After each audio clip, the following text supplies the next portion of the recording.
ইনি মোটরসাইকেলে ছিলেন, ইনি স্পিডেই যাচ্ছিলেন। তারপর ওই দিক মাঠের ওই দিক থেকে একটা শিয়াল উঠে পড়েন। শিয়ালের আঘাত, বুঝতে পারছেন যে শিয়ালের আঘাতে গুরুতর আহত বাইক আরোহী। এমনই চাঞ্চল্যকর ঘটনাটি ঘটেছে মশাট এবং শিয়াখালার মধ্যবর্তী এই যে দেখতে পাচ্ছেন 26 নম্বর রোড। এই যে 26 নম্বর যে রোড, এখান থেকে আপনি ডানকুনি থেকে শুরু হচ্ছে এই রোড, যেখান থেকে আপনি এই রোড ধরে চলে যেতে পারবেন তারকেশ্বর, আরামবাগ, গোঘাট, এই রাস্তা ধরে যাওয়া যায় বিষ্ণুপুর।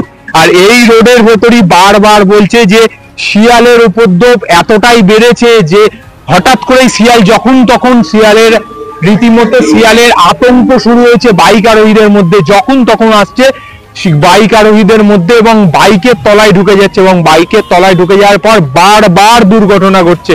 আজও এমন এক মর্মান্তিক ঘটনা ঘটেছে এখানকারই। এলাকাবাসী সূত্রের খবর যে সন্ধ্যা 8:30 নাগাদ একজন বাইক আরোহী চণ্ডীতলা থেকে ফুরফুরার দিকে যাচ্ছিলেন। সেই বাইক আরোহীর হঠাৎ করেই বাইকের ভেতর শিয়াল ঢুকে পড়ে এবং তৎক্ষণাৎ বাইক থেকে ছুটকে পড়ে। যদিও এলাকাবাসীর তৎপরতায় তাকে শিয়াখালার একটি বেসরকারি নার্সিংহোমে ভর্তি করা হয়েছে, কিন্তু গুরুতর আহত।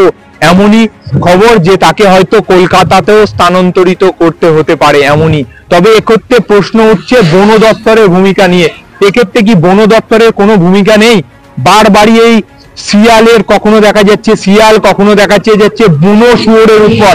আমরা এর আগেও দেখিয়েছিলাম মাধবপুর, মনিরামপুর, বাক্সা সহ একাধিক গ্রামে এই শিয়াল এবং বুনো শুয়োরের উৎপাতে কিন্তু চাষিদের রীতিমতো ক্ষতিগ্রস্ত হয়েছে। আর আজ এক বাইক আরোহী মৃত্যুর সাথে পাঞ্জা লড়ছে। এমনই চাঞ্চল্যকর ঘটনাটি ঘটেছে। আর এই বিষয় নিয়ে প্রত্যক্ষদর্শী কি জানাচ্ছেন দেখে নেওয়া এই exclusive report channel news Bangla টিভিতে। ক্যামেরা রকির সাথে সোমনাথের report, channel news Bangla TV. ইনি মোটরসাইকেলে ছিলেন, ইনি স্পিডেই যাচ্ছিলেন। তারপর ওই দিক মাঠের ওই দিক থেকে একটা শিয়াল উঠে পড়েন, অ্যাক্সিডেন্ট হয়ে উনি পড়ে যান। আচ্ছা, এখন কেমন আছেন? ইনি অবস্থাটা খুবই খারাপ বলছেন, রেফার করছেন এখান থেকে। কখন হয়েছে ঘটনাটা? এই 15-20 মিনিট আগে। মানে কটার সময় যদি ঘড়িটা বলেন টাইমটা? এই ধরুন না 8:15। আচ্ছা, আপনারা কোথা থেকে শুনলেন ঘটনাটা?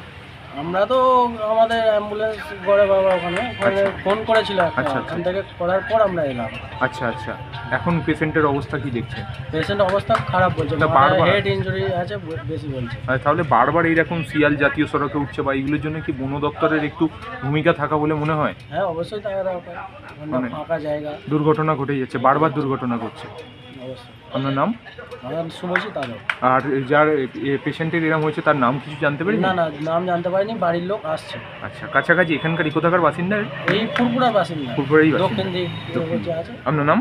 শুভজিৎ আদব। ঠিক।